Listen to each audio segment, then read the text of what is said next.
ಮಾಡಿದ್ನ ಸರಿಯಾಗಿ ತಿಳ್ಕೊಂಡು ಮಾಡ್ಬೇಕು ಗಣಿತನ. ಇದು ಭಾಳ ಇಂಪಾರ್ಟೆಂಟ್, ಭಾರಿ ತಿಳ್ಕೊಂಡು ಮಾಡ್ಬೇಕಾದ್ರೆ. ಅಂತರ ಅಂತ ಕೇಳಿದ ಅಂದ್ರೆ ಘನಾಕೃತಿದು ಮತ್ತು ಚೌಕಾಕಾರದ ಘನಾಕೃತಿ ಅಂತರ ಎಷ್ಟು ಒಂದು ಕ್ವಶನ್ ಬೀಳ್ತದೆ ನಿಮಗೆ. ಹೆಂಗಂದ್ರೆ ಆಯತಾಕಾರದ ಘನಾಕೃತಿಯ ಅಳತೆಗಳನ್ನು ಕೊಡ್ತಾನೆ, ಘನಾಕೃತಿಯ ಭುಜದಳತೆಯನ್ನು ಕೊಡ್ತಾನೆ, ಅವುಗಳ ಅಂತರ ಎಷ್ಟು ಅಂತಂತ ಕೇಳಿದಾಗ ಏನು ಮಾಡಬೇಕು, ಆಯತಾಕಾರದ ಘನಫಲ ತಕ್ಕೊಂಡು ವರ್ಗಾಕಾರದ ಘನಫಲ ತಕ್ಕೊಂಡು ಕಳೆದು ಬಿಟ್ರೆ ಏನು ಬರ್ತದೆ, ಅಂತರ ಬರ್ತದೆ. ಅದೊಂದು ಮಾದರಿ ಬರ್ತದೆ ಮುಂದೆ ನೋಡೋಣ. ಈಗಂತೂ ಈಗ ಇದನ್ನು ನೀವು ಮಾಡಿರಿ, ಇದನ್ನು ಮಾಡೋದು ಭಾಳ ಶಾಣೆ ತಂದದ ಮಾಡಿರಿ. ಮಾನಗಳ ಚೇಂಜ್ ಅವ, ನಿಮ್ಗೆ ಅನುಭವಕ್ಕೆ ಬರಲಿ ಅಂತ ತಿಳ್ಕೊಂಡು ನಾ ಮಾಡಿ. ಒಂದು ಚಾಪಡಿಯ ಡಬ್ಬಿಯ ಉದ್ದ 3 ಡೆಸಿಮೀಟರ್, ಅಗಲ 10 ಸೆಂಟಿಮೀಟರ್, ಎತ್ತರ 4 ಸೆಂಟಿಮೀಟರ್ ಆದರೆ ಡಬ್ಬಿಯ ಗಾತ್ರವನ್ನು ಕಂಡುಹಿಡಿಯರಿ. ಗಾತ್ರ ಅಂದ್ರೆ ಏನು, ಘನಫಲ. ಆಯತಾಕಾರದ ಘನಫಲ ನೋಡ್ರಿ, ಮಾಡಿರಿ ನೀವು. ಘನಫಲ ಬರೋಬರಿ, ಘನಫಲ ಬರೋಬರಿ ಉದ್ದ ಗುಂಡ್ಲೆ ಅಗಲ, ಅಗಲ ಗುಂಡ್ಲೆ ಎತ್ತರ. ಇಲ್ಲಿ ಉದ್ದ ಗುಂಡ್ಲೆ ಅಗಲ ಎತ್ತರ. ಇಲ್ಲಿ ಮಾನ್ಯ ಏನದ 3 ಡೆಸಿಮೀಟರ್ ಅದ. ಅಂದ್ರೆ 1 ಡೆಸಿಮೀಟರ್ ಅಂದ್ರೆ 10 ಸೆಂಟಿಮೀಟರ್. 1 ಡೆಸಿಮೀಟರ್ ಬರೋಬರಿ ನೋಡ್ರಿ, 1 ಡೆಸಿಮೀಟರ್ ಬರೋಬರಿ 10 ಸೆಂಟಿಮೀಟರ್. ನೆನ್ಪಿಟ್ಕೋರಿ, 10 ಸೆಂಟಿಮೀಟರ್. 3 ಡೆಸಿಮೀಟರ್ ಅಂದ್ರೆ 30 ಸೆಂಟಿಮೀಟರ್. ಅದನ್ನು ಆ ಮಾನನ್ನ ತಿಳ್ಕೊಬೇಕು ನೀವು, ಯಾಕಂದ್ರೆ ಭಾಳ ಇಂಪಾರ್ಟೆಂಟ್ ಅದು. ಮಾನಗಳನ್ನು ಯಾಕೆ ಕೊಡ್ತಾನಂದ್ರೆ ಇವರಿಗೆ ಅಳತೆ ಮಾನಗಳು ಗುರ್ತವನೋ ಇಲ್ಲೋ ನೋಡಿ. ಇಲ್ಲೊಂದು ಚೌಕದಾಗ ಹಾಕಿರ್ತದೆ ನೋಡಿ, 1 decimetre is equal to 1 decimetre is equal to 10 centimetre.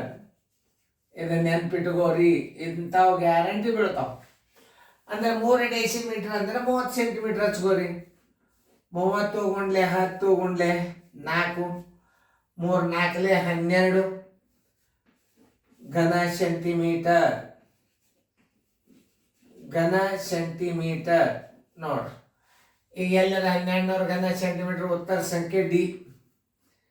ಈಗ ಇನ್ನೊಂದು ಇಲ್ಲಿ ವಿಶೇಷ ಹೇಳ್ತಾನೆ ನಾನು. ಇದನ್ನ ಜರ್ ಏನಾದರೂ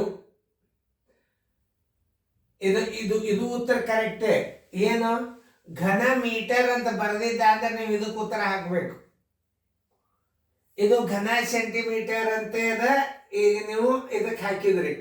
ಇದಕ್ಕೆ ಯಾವಾಗ ಹಾಕಬೇಕಂದ್ರೆ ಇದನ್ನ ಘನ ಮೀಟರದಲ್ಲಿ ಬರೆಯರಿ ಅಂತಂದ ಸರ್. ಏನಾರೆ ಇಲ್ಲಿ ಗಾತ್ರವನ್ನು ಘನ ಮೀಟರದಲ್ಲಿ ಕಂಡು ಹಿಡಿಯರಿ ಅಂತ ಕೊಟ್ಟಿದ್ದ ಅಂದ್ರೆ ನೀವು ಏನು ಮಾಡಬೇಕು, ಇದನ್ನ ತಪ್ಪು ಹಾಕ್ಯಾನ ಇದನ್ನು. ಯಾಕಂದ್ರೆ ಇಲ್ಲಿ ಘನ ಸೆಂಟಿಮೀಟರ್ ಹಾಕ್ಯಾನ, ಹೆಂಗಾದ್ರೂ ಉತ್ತರ ತಪ್ಪ. ಇದನ್ನ ಘನ ಮೀಟರ್ದಾಗ ಹೆಂಗೆ ಬರಿಬೇಕು ಅನ್ನೋದು ನಾ ತೋರಿಸ್ತಾನೆ ನೋಡ್ರಿ. 1200 ಸೆಂಟಿಮೀಟರ್ ಅದ, ಘನ ಸೆಂಟಿಮೀಟರ್ ಅದ. ತಳಗ ನೋಡ್ರಿ, ಉದ್ದದ್ದು 2 0, ಅಗಲದ್ದು 2 0, ಎತ್ತರದ 2 0. 1 2 3 4 5 6, 1 2 3 4. ಇನ್ನು 2 ಬೇಕು ನಿಮಗೆ ನೋಡಿ. 0.0012. ಇದಕ್ಕೆ ಘನ ಮೀಟರ್ ಅಂತ ಬರಿಬೇಕಾಗ್ತದ. ಘನ ಸೆಂಟಿಮೀಟರ್ ಅಂತ ಬರ್ದಾನ, ಅದಕ್ಕೆ ನಾವು ಉತ್ತರ ತಪ್ಪಂತ ಹಾಕಬೇಕು ನೋಡಿ. ಇಲ್ಲಿ ಒಂದ್ ವೇಳೆ ಘನ ಮೀಟರ್ದಾಗ ಕೊಟ್ಟಿದ್ದಾರೆ ಏನ್ ಮಾಡ್ತಾವ ನಾವು 0.0012 ಘನ ಮೀಟರ್ ಅಂತ ಬರೀತಿದ್ದ. ಸೆಂಟಿಮೀಟರ್ ಬರ್ತದೆ, ಯಾಕೆ ಉತ್ತರ 2 ಆಗ್ತವೆ. ಇಲ್ಲಿ ಘನ ಮೀಟರ್ ಬರೆದ್ರೆ ಇದು ಉತ್ತರ ಆಗ್ತದೆ, ಇದು ಉತ್ತರ ಆಗ್ತದೆ. ಅವಾಗ ಏನ್ ಮಾಡ್ತಾರೆ, ಇದನ್ನು ಉತ್ತರ ಹಾಕಿಸ್ಲಿಕ್ಕೆ ಇದಕ್ಕೆ ಘನ ಸೆಂಟಿಮೀಟರ್ ಅಂತ ಬರೆದು ಉತ್ತರ ತಪ್ಪಿಸಿಬಿಡ್ತಾರ ಅವರು. ಅಕಸ್ಮಾತ್ ಘನ ಮೀಟರ್ ಕೇಳಿದ್ದಾರೆ, ಇದನ್ನು ಘನ ಸೆಂಟಿಮೀಟರ್ ಜಾಗದಾಗ ಘನ ಮೀಟರ್ ಬರೀತಿದ್ದ. ಇಲ್ಲಿ ಏನ್ ಮಾಡ್ತಿದ್ದ 1200 ಚದರ ಸೆಂಟಿಮೀಟರ್ ಅಂತ ಬರೆದು ಈ ಉತ್ತರ ತಪ್ಪಿಸ್ತಾನೆ. ಯಾವಾಗಲೂ ಉತ್ತರ 2 ಬರಂಗಿರುವುದೇ ಇಲ್ಲ.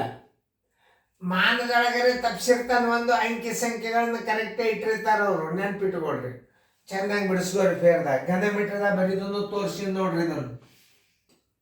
ಯಾಕಂದ್ರೆ ಘನ ಮೀಟರ್ ಬರ್ದಾಗ 2 ಉತ್ತರ ಆಗ್ತಾವೆ. ಇದಕ್ಕೂ ಉತ್ತರ ಆಗ್ತಿತ್ತು, ಇದಕ್ಕೂ ಉತ್ತರ ಆಗ್ತಿತ್ತು. ಅದಕ್ಕೆ ಏನ್ ಮಾಡ್ಯಾನ, ಘನ ಸೆಂಟಿಮೀಟರ್ ಹಾಕಿ ಇದನ್ನು ರಾಂಗ್ ಮಾಡ್ಯಾನ.